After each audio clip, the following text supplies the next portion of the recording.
du fait de s'assurer de la croissance verte par le biais d'initiatives dirigées par le secteur privé, comment avoir plus de fonds pour des projets transformateurs qui auront un impact sur des milliers de personnes. Je ne suis pas experte. Les experts sont les panélistes. C'était juste pour présenter nos invités.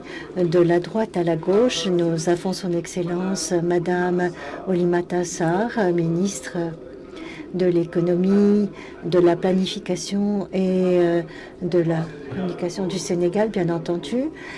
Et nous avons également Madame El Machat d'Égypte, ministre de la coopération internationale. À ses côtés, nous avons le ministre Monsieur Andrew Mitchell pour le développement de l'Afrique et Madame Tshabalala, notre vice-présidente principale. J'aimerais donner la parole maintenant à Madame Tshabalala afin qu'elle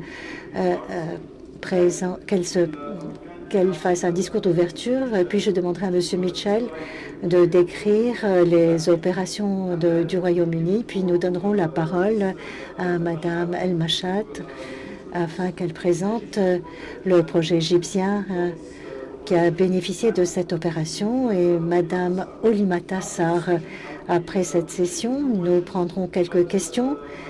Mais j'aimerais demander à mes collègues journalistes et leur demander si les questions techniques ne reçoivent pas de réponse, vous aurez une réponse par mail. Merci beaucoup.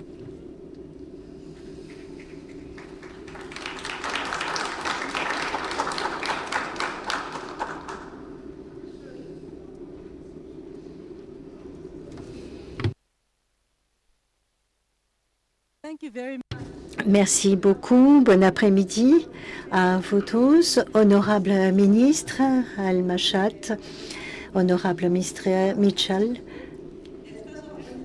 l'envoyé spécial du Sénégal, un ministre de l'économie du Sénégal, tout protocole observé. J'aimerais vous dire que c'est un véritable plaisir aujourd'hui de représenter le président de la Banque africaine de développement pour cette annonce très importante.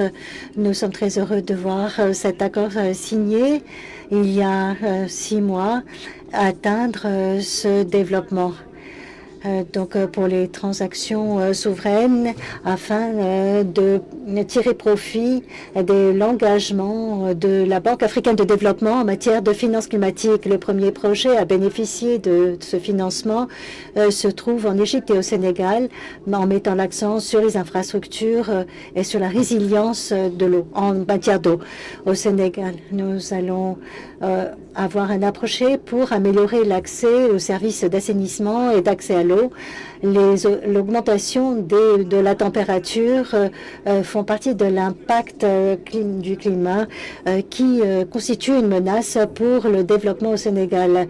Ce projet permettra la résilience pour les communautés à risque. Ceux qui participent à la cérémonie d'ouverture de cette séance ont entendu parler de Gabel El Asfar, le projet phare de la Banque mondiale. Gabel El Asfar est probablement la centrale de traitement de l'eau, la station de traitement de l'eau la plus importante probablement en Afrique, qui encourage une approche favorable en environnement par le biais de la gestion des boues. Cette station produit plus de 40% de l'électricité requise, et l'eau traitée est utilisée pour l'irrigation des terres arables, contribuant ainsi à la réduction des émissions de carbone. Nous espérons voir de quelle façon ce financement de risque permet à ces projets d'atteindre des résultats et avoir un impact sur les communautés desservies. Le programme au Sénégal devrait bénéficier à 1,5 million de personnes et dont la moitié sont des femmes. Ici, en Égypte, les avantages de ce projet Gabel al-Asfa devraient couvrir plus d'1 million de personnes. L'appui apporté par le Royaume-Uni et par les investisseurs privés dans cet arrangement permettront à la banque de réduire le risque de capitaux consommés par les capitaux souverains et dans le secteur prioritaire, tout particulièrement en matière de finances climatiques pour aider plus de projets d'atténuation du climat dans le continent africain. Nous saluons l'engagement du Royaume-Uni pour investir dans ces projets liés au climat en apportant une croissance verte et des emplois verts. Ceci permet d'apporter plus une feuille de route pour les investisseurs dans ce domaine pour un financement innovant et cela permet d'explorer également les capitaux requis afin d'avoir un impact sur le financement et catalyser les capitaux privés dans le marché de capitaux en développement. Donc, merci beaucoup.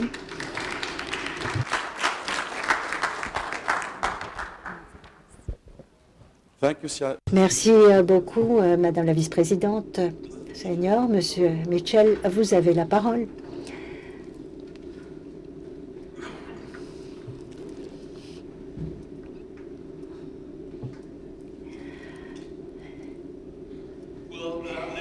Mesdames et Messieurs, Excellences, honorables invités ici, cette réunion magnifique. C'est un véritable plaisir d'être ici. Permettez-moi de me faire écho pour remercier le gouvernement égyptien pour avoir abrité ces réunions et la Banque africaine de développement, ainsi que le président Dessina, qui nous rejoindra un peu plus tard pour cet événement.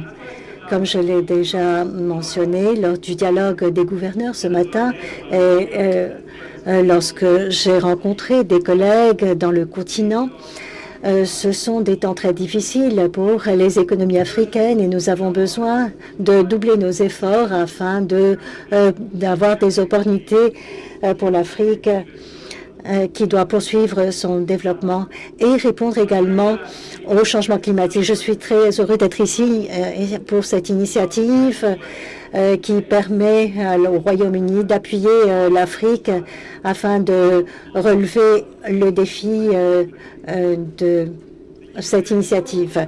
Le Royaume-Uni s'est engagé lors de la COP 26 à Glasgow. L'objectif consistait à utiliser des garanties du gouvernement du Royaume-Uni et du marché des assurances du Royaume-Uni afin de rapidement tirer profit du financement climatique disponible pour les pays africains. Ici, 18 mois plus tard, il est très heureux de voir que l'on a pu lancer 2 projets en Égypte et au Sénégal dans le cadre de ces garanties de crédit. Au cœur de ces projets, nous avons donc un accès abordable à l'eau. Dans le monde, nous savons que le climat est en mutation, les températures sont en augmentation, le climat est de moins en moins prévisible et cela a un impact sur la santé et la sécurité alimentaire. Mesdames et Messieurs, il est donc essentiel que les gouvernements soient appuyés afin d'investir dans les infrastructures hydrauliques afin de sauvegarder la santé des personnes, l'agriculture et la croissance économique. Pour revenir sur le Sénégal, ce projet lancé aujourd'hui, je l'espère, sera extrêmement important. Il met l'accent sur le travaux importants afin que les populations restent en bonne santé. Il y a des réseaux d'égouts pour appuyer plus d'1 million de ménages. Ce projet aura un impact considérable sur la santé des personnes, de même que sur leurs moyens de subsistance. Cela au bout de quelques mois et j'espère réellement entendre les progrès accomplis dans ce domaine. Le projet de recyclage de l'eau lancé en Égypte par la BAD est tout à fait passionnant également. L'invasion de l'Ukraine par la Russie et l'impact sur l'approvisionnement démontre à quel point l'approvisionnement en ressources alimentaires est vulnérable. Cela appuiera les fondations de l'économie égyptienne et d'après ce que j'ai compris, la BAD, de même que le gouvernement égyptien, vise à atteindre 5 millions de personnes grâce à ce projet. Ce sont exactement le type d'investissement que nous souhaitons développer au cours de ces 5 prochaines années. C'est la première fois que nous discuterons cette garantie. Ces projets sont les tout premiers, mais au total, cette initiative débloquera 2 millions de dollars de financement climatique pour les pays en Afrique et nous espérons que chaque dollar pourra compter. Ces investissements et les ressources hydroélectriques, je l'espère, pourront être apportés et nous espérons que le secteur privé pourra apporter son appui à ce secteur en Afrique. Merci beaucoup. Thank you very much, Minister. Merci beaucoup, Monsieur le ministre Mitchell. Docteur Rania Machat, bien entendu, vous pouvez parler à partir de votre siège. J'invite les participants à examiner le site web de la Banque africaine de développement. Nous avons beaucoup de détails sur ce projet avec de très beaux films. Et également, vous avez la parole maintenant.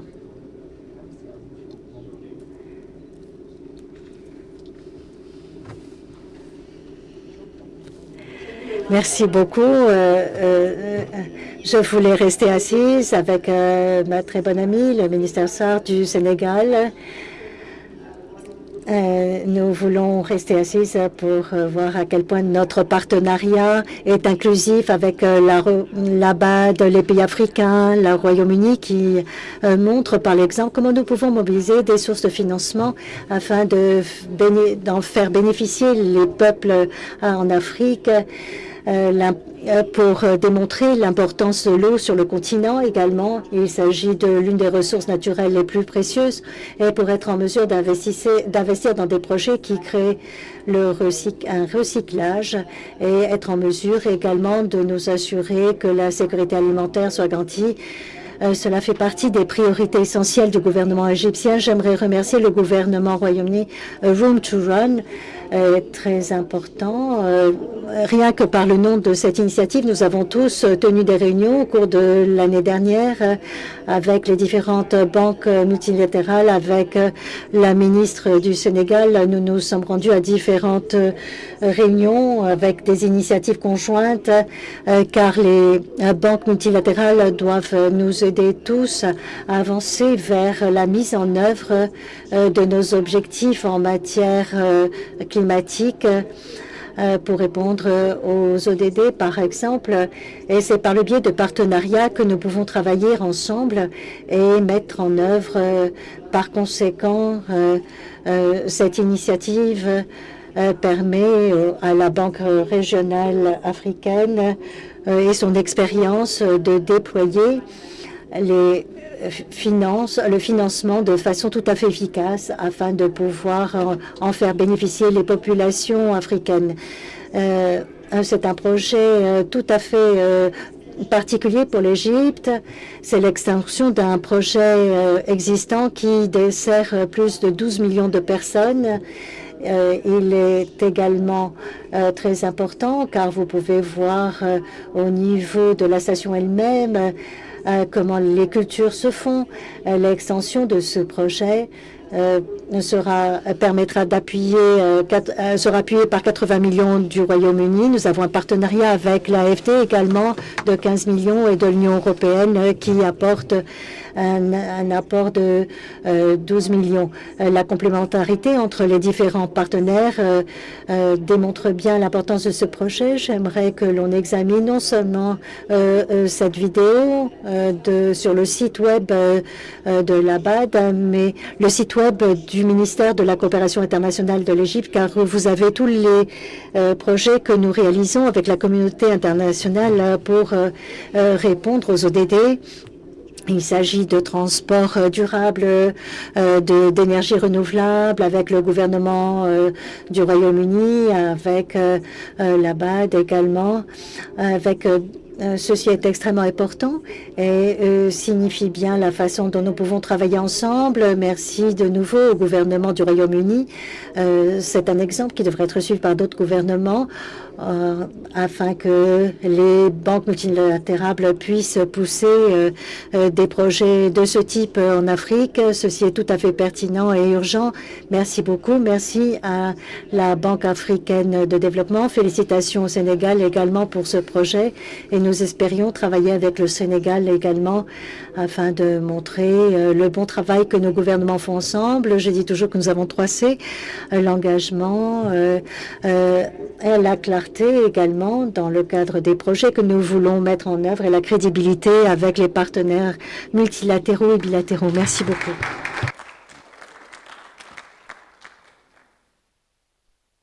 Thank you, Excellency. Merci, Excellence.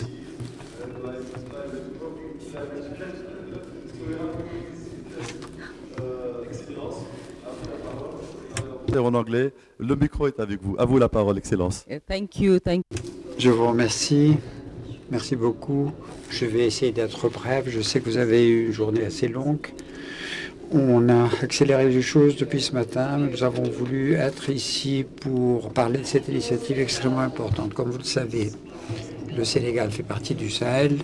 Et comme vous le savez, le Sahel est à l'épicentre du changement climatique. Le Sénégal a un plan de développement national très ambitieux, plan Sénégal émergent, avec un pilier essentiel qui est l'accès à l'eau. L'accès à l'eau pour tous. Et ce projet contribue à cela.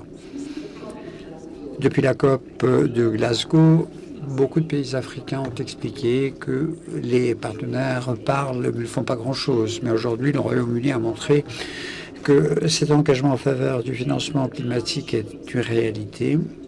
Et l'ampleur de ce financement est une preuve de cela, 1 milliard de dollars. Nos pays veulent vernisser nos économies. Nous essayons de nous occuper des plus pauvres dans nos pays et nous le faisons sur la base de nos ressources propres. Je voudrais vous dire à tous que 80% du budget sénégalais, c'est l'argent du Sénégal. C'est financé par nos taxes, autres redevances. Et notre président a décidé d'abandonner personne au bord de la route et c'est la raison pour laquelle ce projet est extrêmement important. Pour transformer notre économie, nous sommes convaincus qu'il faut travailler autour de 5 piliers. Ces 5 piliers ont été abordés aujourd'hui, on en a parlé dans tous les dialogues qui se sont instaurés.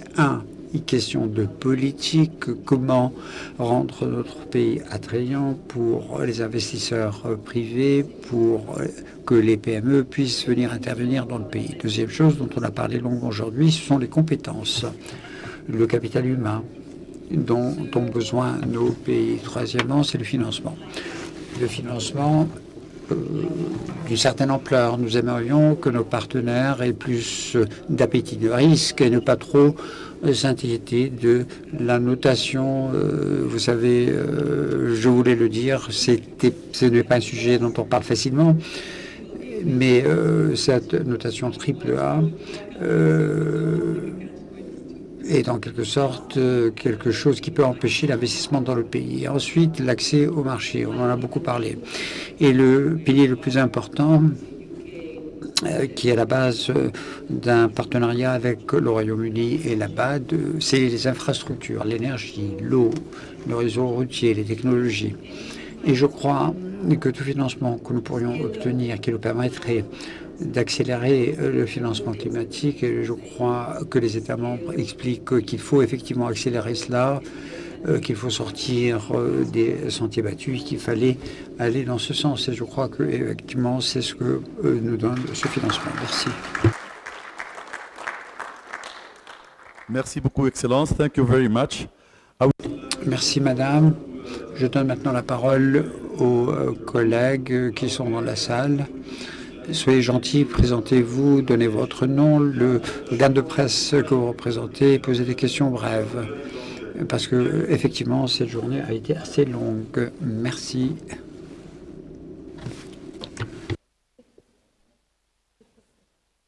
Thank you. Merci, Rhoda Sarida. Je voudrais poser une question au ministre Mitchell. En Afrique du Nord, l'Égypte, et ensuite je poserai une question à l'Égypte et au Sénégal. Est-ce que vous avez l'intention d'intervenir dans d'autres régions du continent pour ce qui est du financement? C'est une question assez précise. Ça m'était adressé, je crois, non?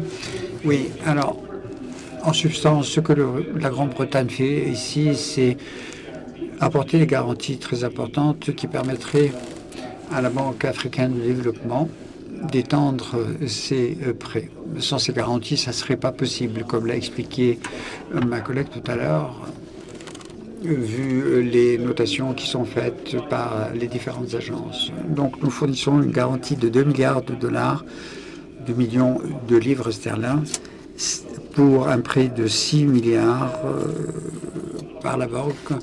Une partie provient du contribuable britannique et puis le marché des assurances de Londres. Ce que nous souhaitons voir, ce sont des projets de haute qualité, les deux qui vous ont été présentés de manière détaillée aujourd'hui. Mais comme vous le savez, le projet égyptien vaut 800 millions de dollars et le projet sénégalais veut 37 millions de dollars, 37 millions d'euros en fait. Donc vous voyez que cela ouvre la porte à d'autres projets qui vont se poursuivre avec la BAD et aussi la coopération internationale du Royaume-Uni pour les pays qui ont besoin d'un appui et qui souhaitent une intervention du contribuable britannique. Vous voulez ajouter un mot peut-être? Oui, merci beaucoup. Merci aux ministres qui se sont exprimés. Je me disais que ce matin, nous avons eu un long dialogue avec le gouverneur de la banque et j'ai été particulièrement frappé par les interventions faites par la ministre du Sénégal, Madame Sarr, parce que on l'a vu aujourd'hui, elle est passionnée par ces questions. Elle est très engagée aussi pour que l'on s'attaque au changement climatique au Sénégal. J'ai eu l'occasion, bien entendu, de discuter avec la ministre Al-Machat auparavant, et elle est également passionnée par ces questions. Vous le savez tous. J'ai rencontré le ministre Mitchell pour la première fois aujourd'hui, donc c'est un grand plaisir pour moi. Mais nous avons eu un dialogue assez fructueux avec le Royaume-Uni autour de cette transaction et aussi dans le cadre d'autres partenariats. Maintenant, pour répondre à la question plus précisément, nous avons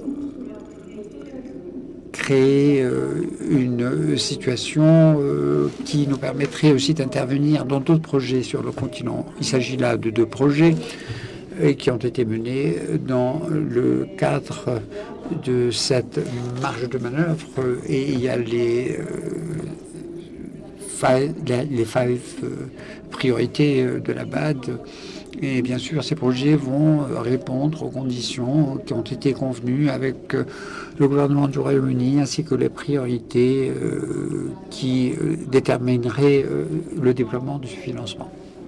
Donc il ne s'agit pas seulement de l'Afrique du Nord, de l'Afrique de l'Ouest, mais pour l'ensemble du continent africain. Oui, je voudrais aussi ajouter que l'argent qui sera décaissé d'ici 2027 et que 50% de ce projet, on n'entend plus l'orateur. Donc 50% pour l'adaptation, 50% pour l'atténuation. Adaptation, atténuation, 50% pour chacun de ces volets.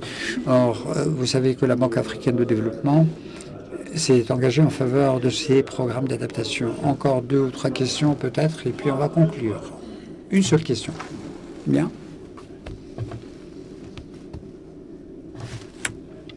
Merci. Giorgio Rido du Kenya. Comme vous le savez, il n'y a pas il n'y a pas de repas gratuit en économie, comme vous le savez. Et il faut faire attention aux détails. Alors pourquoi est-ce que le Royaume-Uni, ses populations, s'est engagé dans ce type de soutien qui a apporté à ces pays? Qu'est-ce qu'on va gagner avec cela?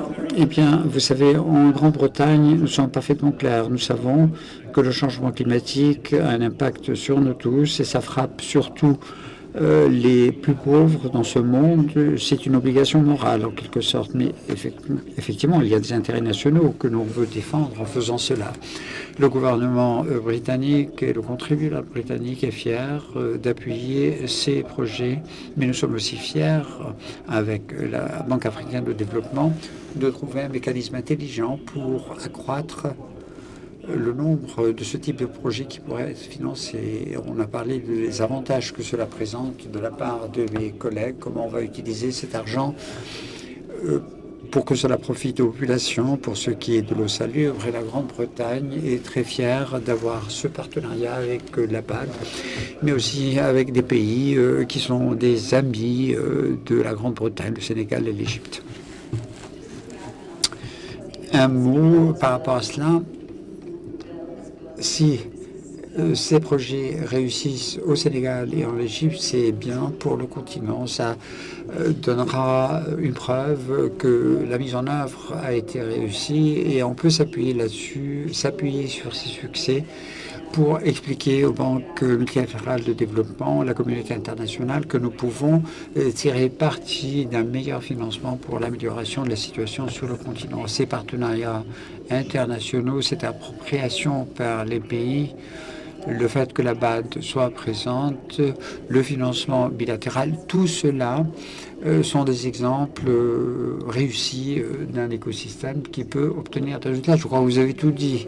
Vous vous souvenez des objectifs des ODD. En 2015, on s'est mis d'accord sur les 17 objectifs qui devaient être atteints 2030. Ça, c'est le programme à l'horizon de 2030. 17 de ces objectifs, l'un de ces objectifs, c'est le 17. Et de quoi s'agit-il? Eh bien, il s'agit de partenariat, justement. Aucun des ODD ne sera atteint si chacun le fait tout seul. Donc ces partenariats, cette volonté commune, c'est cela qui nous permettra d'atteindre les ODD d'ici 2030.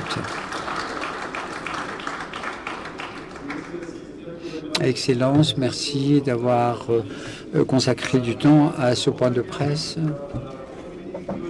Je sais qu'il y a d'autres réunions en cours. Merci d'avoir répondu aux questions des journalistes. Merci d'être présente et présent.